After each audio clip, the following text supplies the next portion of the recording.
Hey everyone, today I am going to explain you about nucleophilic substitution reaction. This is a part of organic chemistry. So firstly I would like to tell you what is nucleophile. तो nucleophile क्या होता है? तो nucleophile is a nucleus loving species होते हैं. Typically इनके पास क्या होता है? निगेटिवली चार्ज होता है या फिर non bonding electron pair, that is called the lone pair available for making a new bond. इनके पास या तो इनको पहचानने का तरीका है कि इनके पास या तो निगेटिव चार्ज होगा या तो लोन पेयर होगा. फॉर एग्जाम्पल इलेक्ट्रॉन पेयर है, यहाँ पे नॉन लोन पेयर्स है, जो कि क्या है, ये दर्शा रहा है कि गिवन स्पीसीज क्या है, न्यूक्लियोफाइल है. जैसे यहाँ के नाइट्रोजन के पास क्या है, लोन पेयर या नॉन बॉन्डिंग इलेक्ट्रॉन है, ये भी क्या है, न्यूक्लियोफाइल की तरह बिहेव करेगा. This lone pair is available for making a new bond. कभी कभी क्या होता है कि यहाँ पे डबल बॉन्ड प्रेजेंट होता है कार्बन एटम के बीच में, जो जो जिस स्पीसीज़ में ऐसा होता है वो किसकी तरह बिहेव करते हैं, न्यूक्लियोफाइल की तरह बिहेव करते हैं. जैसे कि आपका एल्कीन हो गया, बेंजीन हो गया, एल्काइन हो गया, ये सब किसकी तरह बिहेव करेंगे, न्यूक्लियोफाइल की तरह बिहेव करेंगे.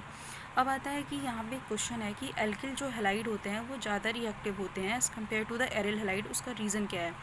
देखिए यहाँ पे जैसे एल्किल हैलाइड है और यहाँ पे एक न्यूक्लियोफाइल है, और ये हैलाइड यहाँ पे फ्लोरीन, क्लोरीन, ब्रोमीन, आयोडीन कुछ भी हो सकता है. लेकिन अगर हम आयोडीन यहाँ पे लेंगे तो ये रिएक्शन ज़्यादा इजीली हो जाएगी और ज़्यादा फास्ट होगी, क्योंकि नीचे जाने पे जब हम नीचे जाते हैं फ्लोरीन, क्लोरीन, ब्रोमीन, आयोडीन, तो साइज बढ़ता है, और साइज बढ़ने की वजह से जो बॉन्ड की लंबाई है वो बढ़ती है, और लंबे बॉन्ड को ब्रेक करना ज़्यादा ईजी होता है as compare to the shorter bond. तो इस वजह से यहाँ पे अगर आयोडीन होगा तो वो रिएक्शन ज़्यादा फेवरेबल हो जाएगी, और ये न्यूक्लियोफाइल यहाँ से निकल के ये इनकमिंग न्यूक्लियोफाइल यहाँ पे जाके अटैच हो जाएगा. तो ये क्या हो रहा है, सब्स्टिट्यूशन हो रहा है. किस चीज़ का सब्स्टिट्यूशन हो रहा है? न्यूक्लियोफाइल का. इसी वजह से हम इसको कहते हैं न्यूक्लियोफिलिक सब्स्टिट्यूशन रिएक्शन. अब क्या लिखा है कि in case of aryl halide, जो एरिल हैलाइड होता है वो एल्किल हैलाइड की तुलना में कम रिएक्टिव होता है. अब लिखा है some following reason for nucleophilic substitution reaction due to which aryl halide are less reactive. Aryl halide क्या होते हैं, एल्किल हैलाइड से कम रिएक्टिव होते हैं न्यूक्लियोफिलिक सब्स्टिट्यूशन रिएक्शन के लिए. उसके कुछ रीज़न हैं जिसको हम एक एक करके डिस्कस करेंगे. इसमें सबसे पहला रीज़न आता है रेजोनेंस इफेक्ट. रेजोनेंस इफेक्ट में क्या होता है कि जैसे कोई हैलोजन है, यहाँ पे क्लोरीन दिखाया गया, अगर कोई हैलोजन बेंजीन से डायरेक्टली अटैच होता है तो हैलोजन के पास क्या होता है, लोन पेयर ऑफ इलेक्ट्रॉन होते हैं. वो लोन पेयर ऑफ इलेक्ट्रॉन क्या करते हैं, अंदर जाके रिंग के डबल बॉन्ड के साथ कॉन्जुगेशन करने लगते हैं, जिसकी वजह से यहाँ पे एक पार्शियल डबल बॉन्ड कैरेक्टर आता है. लैंग्वेज में देखिए, हियर क्लोरीन, यहाँ पे जो क्लोरीन का लोन पेयर है वो रिंग के साथ क्या कर रहा है, कॉन्जुगेशन में है, by which the CCl bond acquire partial double bond character.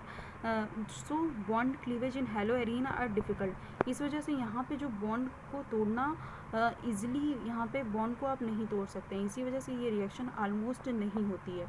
Second reason है difference in the hybridization of carbon atom in the carbon halogen bond. देखिए यहाँ पे जो एरिल हैलाइड होते हैं वहाँ पे जो कार्बन का हाइब्रिडाइजेशन होता है वो sp3 टाइप ऑफ हाइब्रिडाइजेशन होता है, लेकिन हैलो एरिन में वो हाइब्रिडाइजेशन sp2 टाइप का होता है.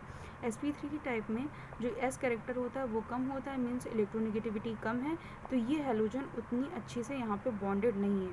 But in case of aryl halide यहाँ पे जो हैलोजन है वो sp2 टाइप ऑफ हाइब्रिडाइजेशन से अटैच है.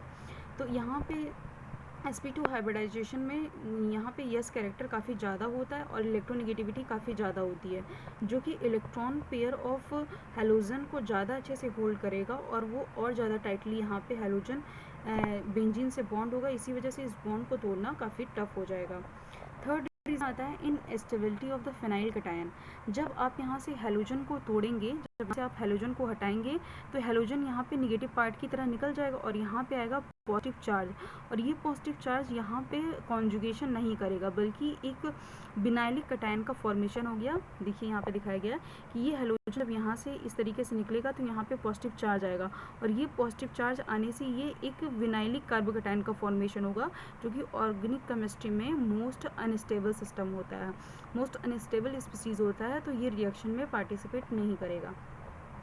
अब देखिए आता है ये मैंने आपको पहले ही बताया कि जब कार्बन कार्बन के बीच में डबल बॉन्ड होता है तो वो किसकी तरह बिहेव करता है, न्यूक्लियोफाइल की तरह बिहेव कर रहा है. देखिए यहाँ पे जो बेंजीन है वो खुद एक न्यूक्लियोफाइल है, और इसमें रिएक्शन हमें किसका कराना है, किसका सब्स्टिट्यूशन कराना है, एक न्यूक्लियोफाइल का। जब एक न्यूक्लियोफाइल के पास दूसरा न्यूक्लियोफाइल आ रहा है तो यहाँ पे ये क्या फील करेगा, रिपल्शन फील करेगा।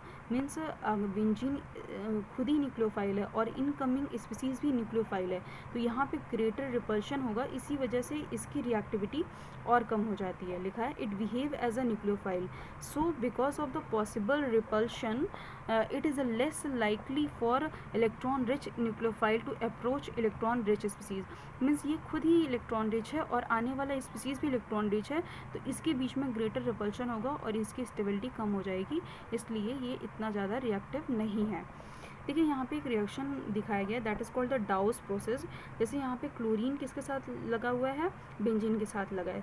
वैसे तो ये रिएक्शन बहुत ही टफेस्ट होती है, बट हम जब यहाँ पे हाई टेम्परेचर और हाई प्रेशर देते हैं तो ये रिएक्शन हो जाती है और यहाँ पे इंटरमीडिएट बनता है फिनॉक्साइड आयन। देखिए यहाँ पे जब हम NaOH और 623 केल्विन 300 ATM प्रेशर पे रिएक्शन कराते हैं तो हमें फिनॉल का फॉर्मेशन होता है, and that is called the naming reaction, and the reaction is Dow's process. अब यहाँ पे लिखा है the presence of electron withdrawing group such as NO2 group at ortho para position increase the reactivity of हेलोरीन।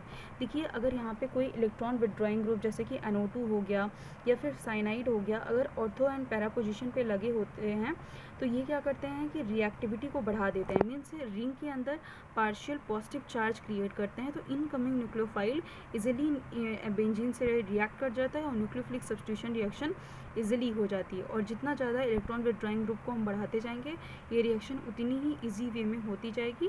That is brief explanation about nucleophilic substitution reaction.